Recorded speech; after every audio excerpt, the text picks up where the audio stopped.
Ladies and gentlemen, fight fans all around the world, let's talk some boxing. I am what you need. You're watching my channel. If you like this video, you can share, comment, subscribe, or donate via Western Union or MoneyGram. The details you can find out by just asking me the questions in the comment section or inbox me. So we're talking about boxing. A lot has transpired in the last couple of days. Let's first talk about the fight that everybody's been talking about, which is Tevin Farmer versus Jojo Diaz. That fight turned out to be a surpriser. Jojo Diaz upsetting Tevin Farmer to defeat him to become the IBF light super featherweight champion of the world. And that's kudos to Jojo Diaz on that. I mean, what can I say? He outworked Tevin Farmer. He landed some really great body work on Tevin Farmer, adjusted his stance so that he could get his left hand to throw that liver punch and then come back with combinations. He was throwing a lot of combinations, 7-punch combinations, 6-punch combinations, 5-punch combinations. And Tevin Farmer's, of course, shell defense cannot handle that unless you do distance control. Even though he tried to dip, he still did not get the positioning that allowed him to be able to not only counter, but also to protect and defend himself against what Jojo Diaz was doing, which was shifting to his weak side and then landing those punch combinations. Beautiful stuff. Even though I gotta admit, Tevin Farmer did try to respond, but he was getting tagged up quite a lot. Jojo Diaz did his homework.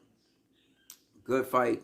He became champion. It was clear that he became champion, not only outworking Tevin Farmer, but also landing him. In the other fight that we had to talk about, these are both fights on DAZN, we also had Demetrius Andrade bullying and beating down Luke Keeler. I mean, it was a beatdown from round 1 all the way down to round 9. You could see that Demetrius Andrade was intent on getting the knockout. And so much intent that he was throwing punches short. He was loading up on punches on almost every single punch. But nonetheless, he got that dominant knockout. What is next for Demetrius Andrade? That's a great question, as is the question, what is next for Jojo Diaz? Jojo Diaz, this is his 3rd attempt at the World Championship. He's been successful with that. So, what does this mean for Jojo Diaz now that Tevin Farmer has been defeated?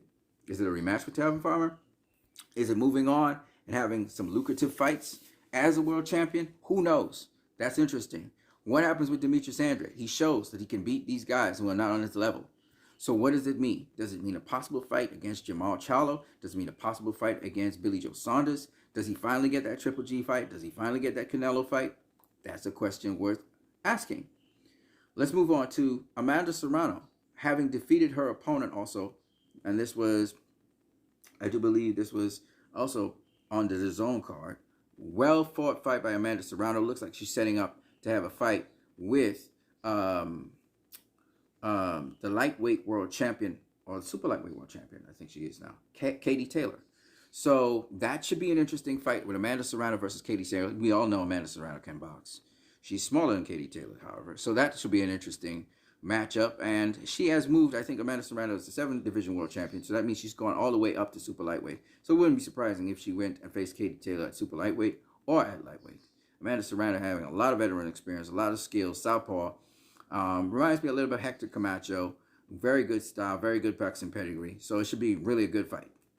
It was interesting to listen to Amanda Serrano say certain things about Clarissa Shields. Unlike other boxers who are either retired boxers or whatever, who speak sometimes negatively about young upcoming boxers, even though they try to be patronizing at the same time, Amanda Serrano was like this. Look, man, Clarissa Shields, she's called the GOAT. Don't you think that you should be the GOAT? That was what the interviewer asked her. She was like, listen, man, whatever gets women's boxing hot.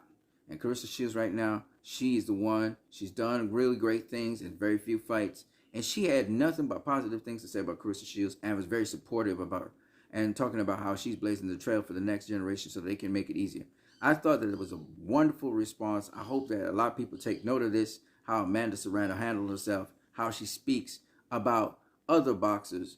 See, what I want to just say is a quick tip to all these retired boxers and guys. You had your time. You was the best in your time. What does it matter that the next generation might be better than you? It doesn't really mean too much. I know as a boxer, you will always feel you can beat people, especially if you've been a world champion, you've been at the top tier, and you've been beating people. But at the same time, what you need to say is my personal opinion. I'm just a fan. Is supportive of the upcoming fighters all the way through. Say, I had my time. It was great. and now it's their time. And really, honestly, whether you want to fantasy match that person facing me or me facing that person, guess what? That's intriguing stuff. But I'll be honest with you. That just comes to the testimony of how good these up and coming fighters are. That you would want to match them with us. It shows that you think they're legends as well. And then the other thing I wanted to say is Thomas the Hitman Hearns. I've never heard him say a negative thing about any of the upcoming boxers in the new generation. He's never said a negative thing. And I think Thomas Hearns is a guy also, like Amanda Serrano, who I think really puts that picture into people's minds of what a legend should be doing, what a positive legend should be doing, encouraging other guys coming up. Not like legends, some legends I see who are kind of speaking negatively of other people. I'm not going to be specific about anybody, one person, but all of them are doing it. A lot of them are doing it. All right, including Floyd Mayweather as well. I heard him trash talk and put down current fighters of today. All right, and not to say that you can't critique them, but I'm just saying to put them down just to show that you are better. I don't believe in that. Let's talk about another one. Jake Paul versus Anderson Gibb. Jake Paul stopped him in the first round. Excellent coaching again by Shane Mosley. Shane Mosley has proven time and time again he can get his fighters to get the knockout. We saw it with Ivan Redcat versus Devin Alexander.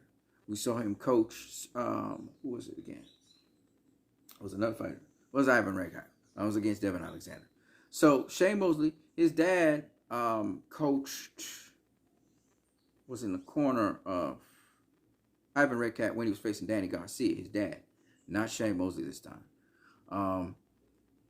Would Shane Mosley have gotten a knockout against Danny Garcia with Ivan Redcat? I don't think so. But the point is that Ivan Redcat was a dog. He was in there to win, and he bit Danny and all that.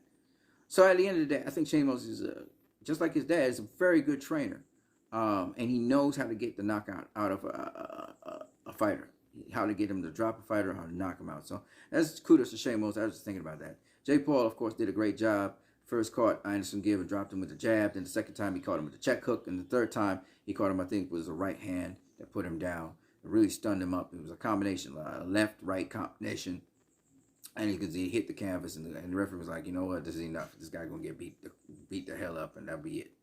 So kudos to him. Jake Paul will probably move on to face the kid that beat his brother, Luke Paul, and get some revenge. We'll see. Anyway, peoples, that's what I got for now. Hope you guys enjoyed this video. And as always, like I said before, you can like, share, subscribe, comment, as well as you can donate via Western Union MoneyGram. Remember, you can get the details from me. Just ask me. Peace. I'm out.